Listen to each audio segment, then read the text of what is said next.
everyone, it's MC Flawless, spreading peace and love, coming to you live from YouTube. And today we're going to talk about 5 important things to get your new puppy, or if you have a cat, your kitten. But today we're going to focus on puppies. So with that, let's get started. Important thing number 5 is toys. You want to make sure your puppy has a variety of toys when you first bring them home. So when you first bring puppies home, they're going to want to chew on everything, and oftentimes it's the wrong thing. So they're going to want to chew on your shoes, they're going to want to chew on your clothes. If your child has stuffed animals of their own, they're going to want to chew on your child's stuffed animals, because puppies don't always differentiate that this is my toy and that is not. If they can get their mouth on it and they can chew on it, 9 times out of 10, puppies are going to probably try and chew on it. So you want to make sure that they have a variety of different toys that they can play with. So you want them to have toys like this, which are soft and squeak. And you want them to have toys that are like this, a little bit tougher, which is great if your puppy is teething, like mine. So you want to have toys that are tough like this. They can chew on them, the toy can withstand it, it won't wear and tear easily, and they won't be able to tear it apart so quickly. That way you're not spending lots of money on multiple different toys all the time. You also want them to have a variety of toys, as puppies can get very, very bored. So they can have toys like this, which are tougher, that they can chew on when their mouth hurts and they're teething, and toys like this if they just want to play and roughhouse. Either way, you want your dog to have a variety of toys. That way they have something correct to chew on, not the incorrect thing, like our nice expensive stuff, and that way they're having fun. You also want to get them toys that they can chase, so like toys that are robotic and move around on their own, or a tennis ball that they can play fetch with. That way, they're getting an appropriate amount of exercise and playing with the correct thing. And dogs also, like people, tend to get bored if they have the same routine, same stuff, same toys every day. So a variety of toys help. That way it's brand new things every day, and your puppy will have fun while they're playing with those toys. With that, let's move on to important thing number 4. And that is a good brush or comb. So if your dog or cat has short hair, the upkeep for their fur is a little bit easier. If your dog or cat has medium to long length fur, then the upkeep is a little bit more lengthy, but it's all worth it. So you want to try and brush or comb your dog or cat's fur at least 2 to 3 times a week. That way, their fur is free of tangles and free of knots, because like with us, when we brush our hair, we don't want it to be knotted and tangled because it hurts. Same with dogs. So you want to make sure that their fur, when you brush it, is free of any mats. If the mats are too thick, you want to try and comb them out as gently and as carefully as you possibly can. If need be, you can try and cut the mat out or take it to your local groomer. That way the groomer can take care of and assess the mat as needed. So when you brush your dog's fur, especially if you have a puppy, they might be a little timid around the brush at first. So you can hold the brush out for them.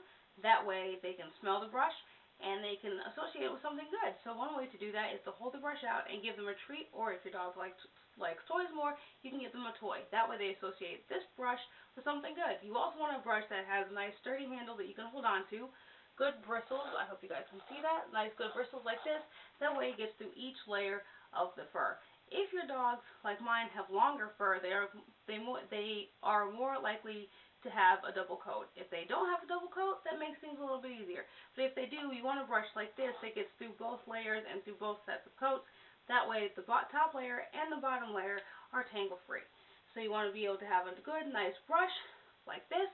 And this one also has a grip on the back of it as well, so I can put my thumb on there and be able to brush them successfully. So that way I can get all the tangles out. So you want to make sure you have a good brush or comb. That way you can comb your pet's hair multiple times a week, and you can get their hair free of any tangles or not, because we don't like our pet's hair being matted like that. So you want a nice good brush. That way you can brush your cat or dog's hair and it's completely free of tangles. With that, let's move on to thing number 3. And thing number 3 is a leash and harness. Now, leash and harness is very important to bring your dog when you first come home. Obviously, when you take your dog out for a walk, you want them on a leash. That way they stay safe and they don't run off. An important thing for your dog to have also is a microchip. Microchips are very important and very helpful. God forbid your pet should run away. They can be easily identified with that microchip. And to learn more information about that, you can talk to your local veterinarian or even look online. So with a leash and harness, you want to have that. That way your puppy is secure every time you guys go out for a walk, or if you're going to the pet store, That way you have them on a nice, safe leash, and they're right there with you. You want a leash that's good in length and that's strong. That way you are not losing control of your dog, and your dog is not the one taking you for a walk, you're taking your dog for a walk. So there's multiple different leashes of multiple different varieties. This one is about, I'd say about a medium length. It's blue and white. It's got little diamonds on it, a little bedazzled. I didn't bedazzle it myself, it just came that way, and I thought it was cute, so I wanted to get it. So you want to get a nice leash that's good in length and that's strong. And then you want to get a harness that's also strong, but is the appropriate size for your pet. So when it comes to getting a harness, it's sometimes can be a little tricky when figuring out what size is best for your pet. So one of the things you want to look at is what type of dog you have. And you also want to measure the dog. So it's usually helpful by measuring the dog from the tip of the nose to the base of the tail and from the foot to the shoulder. That way you have the right size and you know what size your dog is going to get. When it comes to a puppy, you want to get a harness that they fit into right now, but also one that they can grow into. The reason for that, same thing with the toys, that way you're not spending money on multiple different harnesses, because your puppies, like kids, are going to grow fast. So you want to make sure that they have a harness that fits them properly, that they can grow into, but also a harness that fits safely. You want to make sure that you can get 2 fingers underneath the harness, just like this, comfortably underneath the harness while your pet is wearing it. That way you know it's not too tight. If it's too tight, you can always loosen it with these adjustable straps right here, or always go up another side. Going up another side sometimes does help because they have these adjustment straps, so you can adjust it so it can fit your puppy right now, and as your puppy grows into it, you can loosen the straps and they can go up to the appropriate size. Now obviously as your puppy gets bigger, you will have to buy more harnesses when they get to a bigger size, but it's helpful when you first start out to get a harness that they fit in right now and that they can grow into as they get older. So, when it comes to attaching the leash and the harness, real simple. All harnesses are going to have a ring like this somewhere on the harness. That way you can easily hook the leash on and you're good to go. Harnesses are also a great training tool for your dog to learn proper leash manners. That way, they're not pulling everywhere and they're not pulling you and they're walking properly on the leash. I know for me, my dogs like to pull a lot, and when a dog pulls, they put pressure on their neck. And having them put pressure on their neck isn't always good because they might choke. So, it's good for your puppy to, when they're first starting out, to have a harness. That way they're not pulling on their neck. All the pulling is happening on the harness. It teaches them proper leash manners, and it's good for them to have. That way they can learn how to walk properly and safely right alongside you. So with that, let's move on to important thing number 2, and that is a food bowl or a water dish. Now these are very, very important to have when you first bring your puppy home. When you're first bringing your puppy home, you need them to obviously eat out of a food bowl. So something for them to eat out of. You don't want them eating straight out of the bag because that's not good.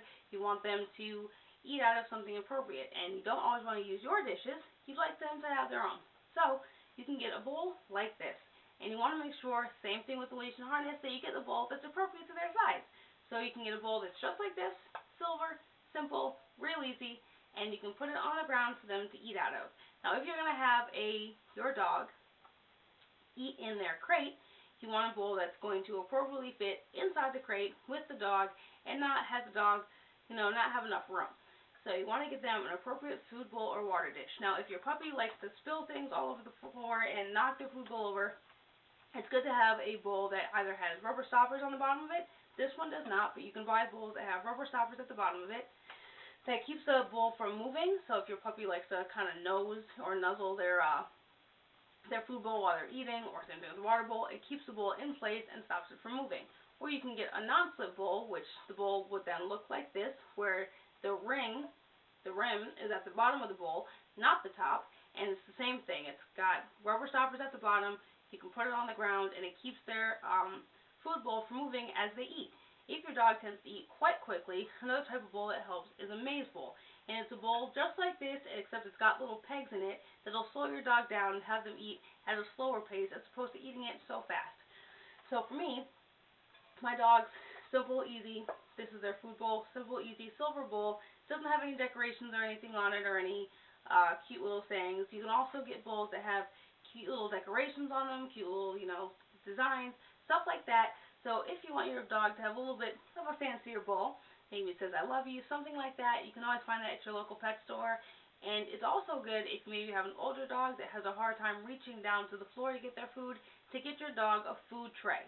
So what a food tray is it's a little stand that comes in different heights, different sizes, just like food bowls. And you can set the dog's food bowl in it and their water dish. That way they have easier access to the food and water bowl, and they're not reaching so far down to get to the things, the most important thing that they need. So there's multiple different varieties, multiple different sizes, and you want to make sure that the food bowl is appropriate to your dog's size. So you want to do that, and it'll help them have a nice, healthy way to eat. You want to make sure that they have a nice, clean bowl and that you clean it multiple times a week. Another important thing to know is not all bowls are washing machine safe. This one, for instance, made of metal. I have to wash it by hand. So you want to make sure that when you get the bowl, you learn how to properly wash it and take care of it, and that the bowl is an appropriate bowl for your dog to eat out of. So my dogs have to have bowls like this, and my older dog has to have a stand, as he sometimes has a more difficult time simply because he's older. He's an old guy, and he needs to reach his food bowls. My younger dog doesn't need that, but she does need a bowl that is sturdy so that way she doesn't move it when she's eating. So with that, let's get to the last and most important thing for your dog to have, and that is thing number 1. And the last thing that you want to make sure that your pet has is a nice comfy bed or a crate. So, like you, when your dog goes to bed, you want them to have something safe to sleep on and sleep in at night. A crate is the most crucial thing for your pet to have when you first bring them home because you want them to sleep somewhere safe. So a crate is like a den for a dog. It makes them feel safe, it makes them feel comfortable, it lets them know that this is their little home, this is their bedroom, this is where they're safe during the day. If you go away for a while, you want your dog to be somewhere secure, somewhere where they're not going to get into things, somewhere that is a comfortable, safe place for them to stay. When you get a crate, one of the most important staples you want to get is a bed. So this right here is my dog's bed. They sleep on it. It's comfortable for them. It's big enough for them to both sleep on, and they love it. So my dog sleeps on this whenever he wants to lie down. But my dogs also have a crate, so that way they have a safe place to go in. When you first bring a puppy home, puppies tend to have accidents a lot, and you don't want them sleeping in your bed. Even though it's nice to have them sleep in their bed once they're potty trained and things like that, when you first bring them home, it's best for them to be in a crate so they know that that's where they stay. Like us, we like to have our bedroom, we like to have our me time. You know, our bedroom is where we feel safest. So a crate is a great space for your dog to have. That way, that's where they go in the morning. So let's say you leave the house for a bit in the morning, that's where they go in the morning, and that's where they go at night. So they can sleep in there, it's safe. Now, a lot of people have concerns when it comes to crates simply for potty training reasons. You know, what if my dog pees in the crate? What if my dog has an accident? One of the great ways to help deal with that is a potty training pad. So you can put a potty training pad in the crate. You can either have it cover the entire bottom floor, or you can have it cover a part of the crate. That way, the puppy knows that this is where he goes to the bathroom and not over here. So you can have their bedding in one part and the crate, or the potty training within the crate in another. Something else that helps is to have a crate that has a divider. So a divider is something that splits the crate in half. So when your puppy is little, they can have one half of the crate instead of having the whole thing. That way, if they do have an accident, it's not all over the entire crate, it's just in one specific spot, and it makes cleaning the crate a lot easier. So you also want to get a crate like harnesses, food dishes, everything else that is appropriate to the dog's size. So if you have a dog that's bigger, like maybe a Labrador or a Border Collie, you want to make sure that they have a big enough crate that is big enough for them to fit into. Same way to figure that out is the same thing with the harness. Measure the dog from the tip of the nose to the base of the tail and from foot to shoulder. That way you know what size crate you need to get. Also study your dog's breed. See how big they're going to get, how much they're going to weigh. And that'll also tell you what size crate to get. And like I've said before, any advice that you want to get for your pet, ask your local veterinarian. They're always going to have the best advice for you when it comes to proper care and placement for your pet. So when you get a crate, you want to make sure that it's something that your pet can grow into. So you don't want to get a crate that's the size that's too small, and you don't want to get a crate that is too big. If you also travel a lot, there's traveling carriers, and you look at it the same way. Look at the size of the puppy, look at how big they're going to get, and allow it to be big enough that they can sit, stand, turn around, and lay down in comfortably, and they have ample space. The other thing you want to look at is, do you want a crate that fits them right now, or something that they can grow into? It's best to get them a crate that they can grow into, because puppies, like little kids, grow fast. So what helps is to get a crate that they fit in right now, but that's also going to be big enough for them to grow into. And for the same thing, you don't want to be buying multiple crates throughout their life. So a great way to save money is to get a crate that they're going to fit in now, but also something that they can grow into. So You want to make sure that it's an appropriate crate, that it's safe, and that your pet is in a safe, secure place when you leave the house. If your pet is an escape artist, meaning they like to break out of the crate every so often, you want to make sure that the crate is secure so that if your dog does try to break out, they aren't going to hurt themselves. So you want to make sure that the crate doesn't have any sharp, pointy edges. You want to make sure that it's a well-made crate, and you want to make sure that there's nothing wrong in the process of putting this crate together. And if your dog does break out, you want to make sure that your dog's crate is at night within your sights. That way, if your dog does break out of your crate, you can at least see them and help them should they try to escape. So, with that, thank you guys so much for watching. I hope you learned a bunch of things about 5 important things, what to get your new puppy, and I hope that when you bring your new puppy home that you enjoy them so much, because dogs are a great addition to family, as are cats. So it's always good to have a safe, good environment for your pet to come home into. Obviously, when you get a pet, it's a big decision, so please make sure you do your research, that you make sure that when you are ready to have a dog, you're ready for them to come home, and you have all the essential things. So please like, comment, and subscribe, and let me know in the comments below. What are some things that maybe I didn't talk about in my video that you would like to give advice to people who are bringing some new pets? Do you have any questions? Let me know in the comments below, and I'll try to answer them the best that I can. And of course, as always, if you have any more questions about the health, well-being, safety, and care for your animal, ask your local veterinarian. They are always going to be more than willing to help you, to give you the proper advice, so that way you can take care of your furry little family member and have fun with them for the rest of their and your lives. So thank you guys so much for watching. Like this video. Let me know if you want to see more videos like this where I talk about what are some important things for you to have for your pet, or what are some other pieces of advice that you'd like me to share and give on what it takes to own a pet.